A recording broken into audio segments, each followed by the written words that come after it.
Ku ntandikwa ya ssabbiiti eno ekitongole ekivunaanyizibwa ku kubala abantu mu ggwanga Uganda Bureau of Statistics UBOS kyakkiriza nga bwe kyakola ensobi mu byafulumizibwa ebyava mu kubala abantu eby'enkomeredde.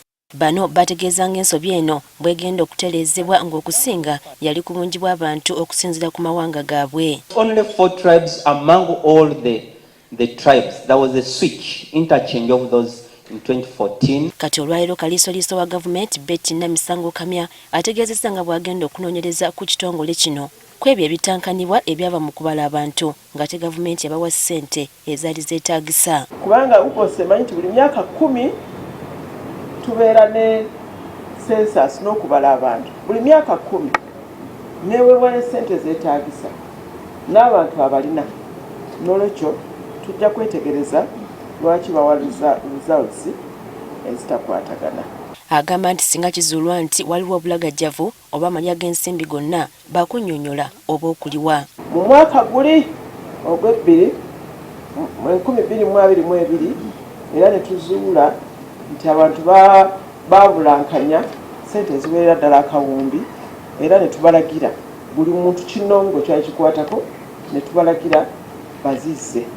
Era ndooza ebitundu 7 ku 10 bazikomezzaawo. Okwogera bino abadde alambulula ku lunaku lwa ombudsman olukuzibwa buli lwakuna olwokubiri mu mwezi gwa Oktoba buli mwaka okujjukiza abakozi ba gavumenti obuvunaanyizibwa bwabwe eri abantu be baweereza.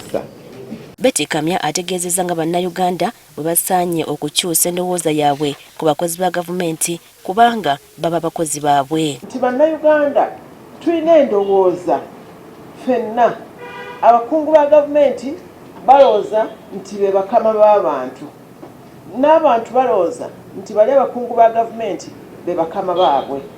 Kati omuntu bw'agenda mu gavumenti okufuna obuweereza oba ayagala pasipooti oba ayagala ddwaliro oba ayagala mu kkooti oba agenda ku poliisi agenda yeewombeese ng'alooza nti agenze waani wa mukama we. Okusinziira ku Kamya abakozi ba gavumenti bangi batuuka n'okuboggolera abantu abanoonya obuweereza mu ofiisi zaabwe n'asaba abantu nabo okubawemukira.